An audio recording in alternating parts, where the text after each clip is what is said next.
नमस्कार साथियों, मैं आशा करता हूँ कि आप सब अच्छे होंगे और अपनी जो तैयारी है उसको अच्छे से लेके चलने का प्रयास कर रहे होंगे, राइट? अगर मैं आपको ऑडिबल हूँ, विजुअल हूँ तो एक बार कमेंट करके ज़रूर बताइएगा। हम उन टॉपिकों पर विशेष अध्ययन करेंगे जो एग्जाम के लिए बहुत ज़रूरी हैं। जैसे रामसर स्थल है, रामसर स्थल से यानी कह सकते हैं एग्जाम्पल वेल पे जो हमारे पास वेटलैंड, हमारे पास जो बायोम है, यहाँ से एक क्वेश्चन या दो क्वेश्चन यूपीपीसीएस का एग्जाम हो या आरओ का एग्जाम हो डायरेक्टली पूछने का प्रयास करता है। तो कुछ वहाँ पर आपकी जो ये प्रीमियम यानी रिकॉर्डिंग के माध्यम से मैं कुछ इंपॉर्टेंट टॉपिक पर आपकी लिस्टिंग प्रोवाइड कराऊंगा। तो आज हम बात करेंगे यहाँ पर रामसर स्थल के बारे में और वहाँ पर जानने का प्रयास करेंगे रामसर स्थल होते क्या हैं, पहली बात। दूसरी बात, अभी जो अपडेटेड लिस्ट है उसमें 85 रामसर स्थल इंडिया में है।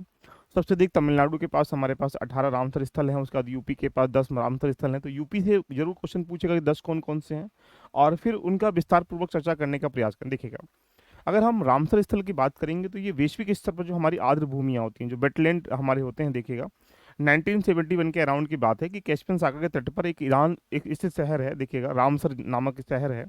वहाँ पर एक प्रकार से अंतर सरकारी बहुउद्देश्य सम्मेलन का आयोजन किया गया।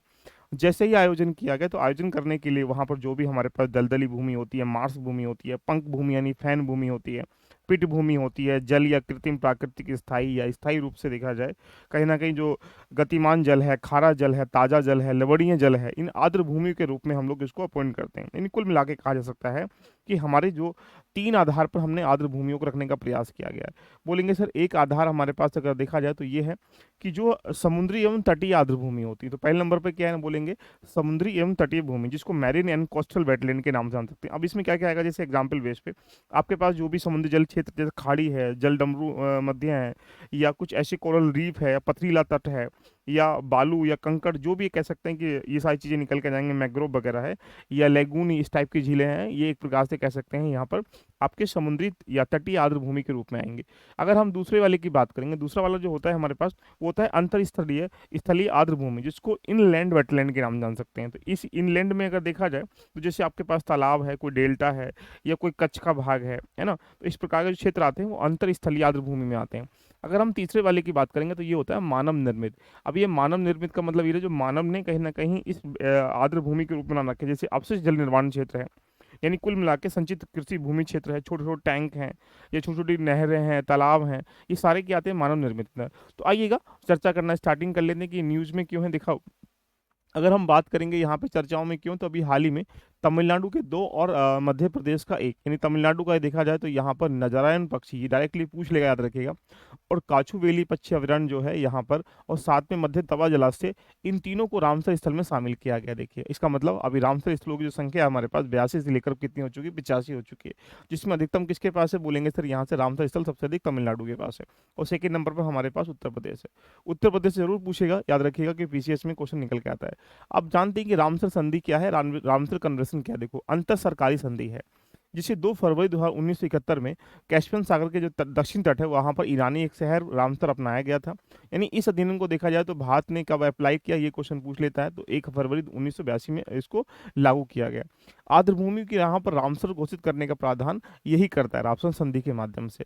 चलो अगर हम लोग बात करेंगे यहाँ पर वर्ल्ड वेटलैंड डे के बारे में, जिसको WWD के नाम से जान सकते हैं, हम 2 फरवरी को प्रत्येक वर्ष जो है यहाँ पर वेटलैंड डे मनाते हैं। तो अभी हाल ही में देखा जाए इस दुनिया में 2024 में याद दिलाने के लिए वेटलैंड डे मनाया गया। और 2024 का जो विषय है, कभी कभी ये दिन भी पूछ लेगा, वेटलैंड और मानव कल्याण, ये बहुत इंपॉर्टेंट थीम है, इसको नोट डाउन भी कर लीजिएगा आप लोग।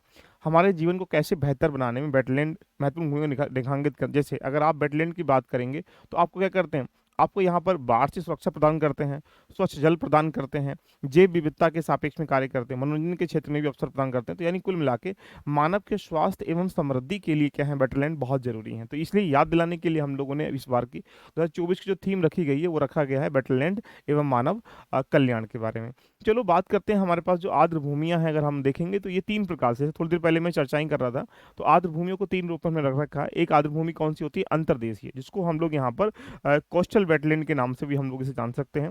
तो कुल मिला के कह सकते इनलैंड वेटलैंड के नाम जान सकते हैं। जैसे आपके पास नदी के मैदान है, देखिएगा दलदली भूमि है, ऑक्समो झील वगैरह है, या मीठे पानी के स्रोत वगैरह देखने को मिलते हैं। तो यानी ये होती है इनलैंड वेटलैंड। और एक होता है तटीय आर्द्र भूमि, तटीय मतलब जो हमारे पास कोस्टल एक प्रकार से वेटलैंड होते हैं।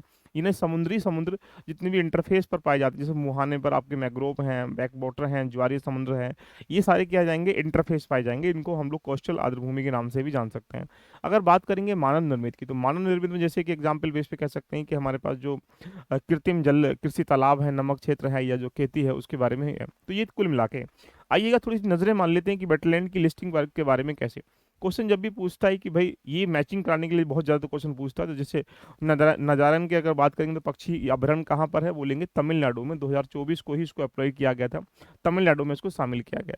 एक चीज़ मैं और आपको बता दूं, अगर हम इसके थोड़े से कंटेंट के बारे में और डिफाइन करने का प्रयास करें, तो यहाँ पर हमने वेटरलैंड की एक लिस्टिंग आपको प्रोवाइड कराने का प्रयास किया। जैसे अगर हम 1981 में शामिल हुए थे, तो 1981 से आप समझ सकते हैं कि हमने 1981 से लेकर 2013 तक हमने सिर्फ 26 वेटरलैंड को शामिल किया गया है।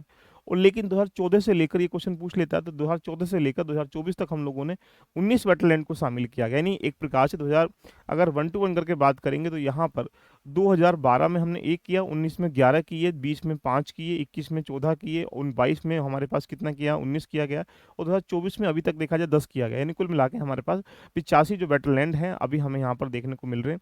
तो 85 वेटरलैंड एक प्रकार से कह सकते हैं अभी हमारे पास अवेलेबल है, जिसमें सबसे पहले इसका जो एरिया है वो भी यहाँ पर डिफाइन करने का प्रयास किया गया। ये 6,33,831 के आसपास यहाँ पर है।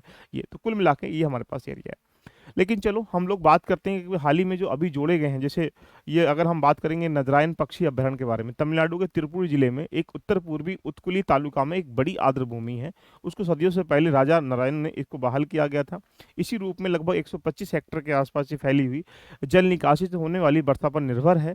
और यहाँ के जो कृषि भूजल एक प्रकार से कह सकते हैं भ्रमण में सहायक, जो वॉरहेड है, गूज है, नार्दर्न सोल्वर है, स्पॉट बिल्डिंग है, विल्ड पेलिकन है, हेनोली जैसे जो है 17, तमिलनाडु ने इसको 17वें पक्षी अभ्यारण्य के शामिल में अभी हाल ही में किया था। तो यानी कुल मिला के कह सकते हैं कि यहाँ पर स्थानीय समुदाय के रूप में भाग लेने के लिए इसको अभी हाल ही में शामिल किया गया है।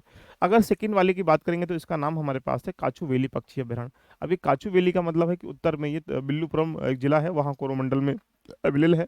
ये क्या है, यह विशाल खारे पानी की एक झील है। उपकूली खाड़ी और एंडेट्रिन महाने के माध्यम से बंगाल की खाड़ी जुड़ी हुई है, इसलिए महत्वपूर्ण ये आर्द्रभूमि है। और इसका जो मुहाना है, खाड़ी पोषित जो खारा पानी होता है, उस घाटी जैसी विविधता यहाँ पाई जाती है। तो हाल ही में देखा जाए तो इसको भी एक प्रकार शामिल किया गया। अगर हम बात करेंगे तवा जलाशय के बारे में, तो तवा जलाशय एक प्रकार से इटारसी शहर पड़ता है मध्य प्रदेश में, तवा और तेनो नदी के संगम पर है। और इसको मूल रूप सिंचाई के लिए इसको बनाया गया, तो बिजली उत्पादन और जलीय कृषि का भी इसका समर्थन करता है। तो ये जलाशय देखा जाए तो सतपुड़ा टाइगर रिजर्व के आसपास आता है। तो सतपुड़ा टाइगर रिजर्व और बोरी अन्य अभ्यारण्य जो है यहाँ पर अवेलेबल है। तो कुल मिला के अभी हाल ही में हम लोगों ने छिंदवाड़ा जिले के एक प्रकार से इसको भी शामिल करने का प्रयास किया गया है। तो ये तीन क्या है हाईलाइट थी, जो कि पूछेगा कि हाल ही में तीन कहाँ की, तो दो तमिलनाडु की और एक प्रकार से एक जो है मध्य प्रदेश की तवा जलाशय को अभी वेटलैंड में हम लोगों ने इसमें शामिल किया गया, जो आपको ये दिखाई भी दे रहा होगा। आइए कुछ नजरें हम लोग मान लेते हैं, जैसे एग्जाम में पूछता है उसके बारे में हम नजर मान लेते हैं। कोल्लूर झील कहाँ पर है, आंध्र प्रदेश में। डायरेक्टली मैचिंग करने के लिए कब इसको अपॉइंट किया गया, 2002 में अपॉइंट किया गया, क्षेत्र पर 901 हेक्टेयर के आसपास है। इसकी ज़्यादा कोई नीड नहीं रहती है, इसको कभी भी याद ना करें, सिर्फ वर्ष कभी कभी एक बार देख लीजिएगा। दोपहर झील कहाँ पर, असम में है। कमरताल कहाँ पर, बिहार में। ये बहुत इंपॉर्टेंट है, कभी कभी क्वेश्चन यहीं से पूछ लेगा कमरताल कहाँ पर है।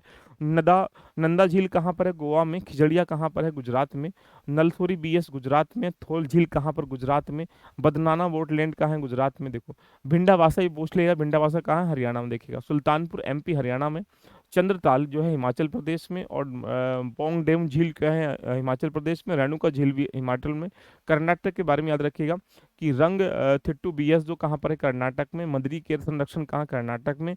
अंग समुद्र, इसको देखो एक नॉर्मली वे में कहा जाए तो एक बार नजरें मान लीजिएगा कि यहाँ कौन कौन सी झील कहाँ पर है। कभी कभी ये पीसीएस के प्रॉब्लम्स में, बीपीएससी में एक मैचिंग करने के लिए आ जाता है।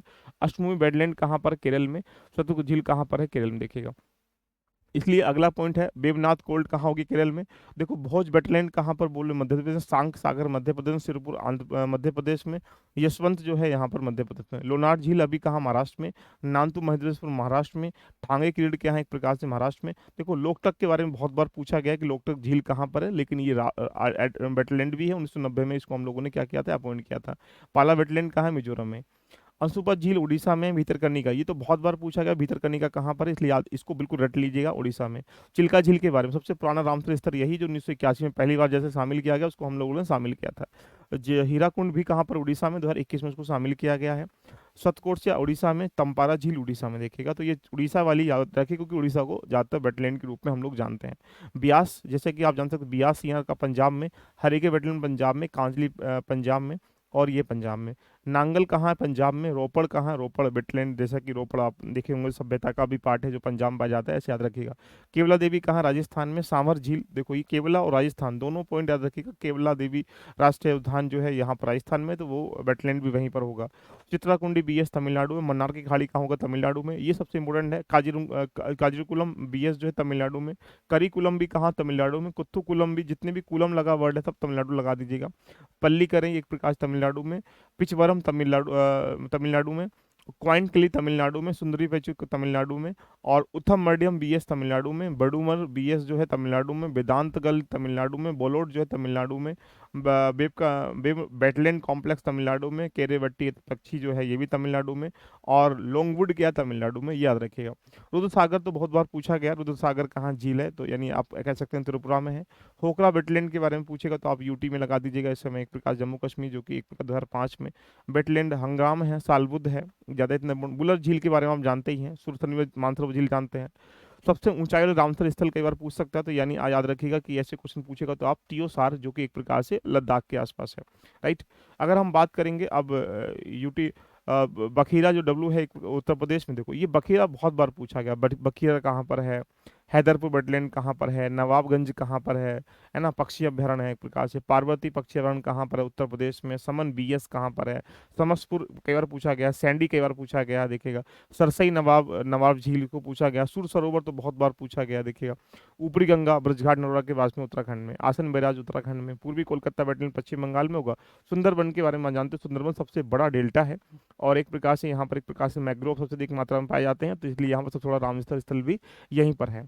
नागा पक्षी बिहार में बहुत बार पूछा गया है। नकटी कहाँ पर है? बोलेंगे सर नकटी भी यहाँ पर बिहार में है। काचू बेली पक्षी अभ्यारण्य कहाँ पर है? तमिलनाडु में। और ये हाल ही में देखा जाए 2024 में इन दोनों को एक प्रकार से शामिल किया गया, नारायण पक्षी बिहार को, इसको। और अगला पॉइंट क्या जाएगा? जलाशय। तो यानी ये एक प्रकार से 85 अभी हाल ही में 3 चर्चाओं में, इसलिए इनको शामिल किया गया, याद रखिएगा। अगर हम बात करेंगे इसको आधार पर, तो अगर आप देखेंगे तो यहाँ पर उत्तर प्रदेश के अंतर्गत अगर देखें तो उत्तर प्रदेश उत्तराखंड में देखा जाए तो लगभग 2 पाए जाते हैं।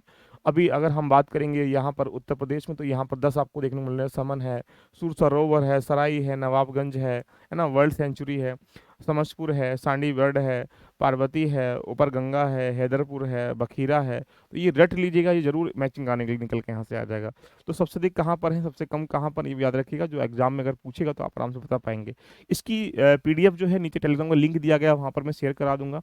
एक क्वेश्चन डेफिनेटली आपको यहाँ पर वेटलैंड से देखने को मिलेगा, जो कि वेटलैंड की लिस्टिंग आपके दिमाग में होनी चाहिए, जो कि हम लोगों ने लगभग 1981 में हम शामिल होते हैं, 2024 तक 85 इस समय देखा जाए तो वेटलैंड शामिल है। दोस्तों कैसी लगी चर्चा पर कमेंट करके जरूर बताइएगा कि आप चाहते हैं कि इस तरीके से जो मेन इंपॉर्टेंट टॉपिक्स हैं उनकी एक थोड़ा सा नोट्स मिल जाए और उन पे हम डिबेट भी कर लें, तो कम समय में हम मैक्सिमम आउटपुट निकाल सकते हैं। यही क्लास अगर हम लोग लाइव करते तो उस लाइव में लगभग क्लास में आवाज़ आ रही है, नहीं आ रही है, या बहुत सारी बातें कमेंट वाले बीच में, तो कुल मिला कह सकते हैं कि 20 मिनट में हमने इस टॉपिक को करा। ऐसे ही मोस्ट इंपोर्टेंट जैसे वन रिपोर्ट है या सेंसस है या फिर ऐसा अन्य अलावा जो भी इंडेक्सेस वगैरह हैं, उनको भी इस तरीके लगातार मैं आपके सामने प्रोवाइड कराने का प्रयास करूंगा। ठीक है, हमारे साथ जुड़ने के लिए आप एलबी लर्निंग एप्लीकेशन डाउनलोड कर सकते हैं, वहाँ पर भी पीडीएफ आपको देखने को मिल जाएगी। चलिए, all the best, love you all of you, bye bye, take care.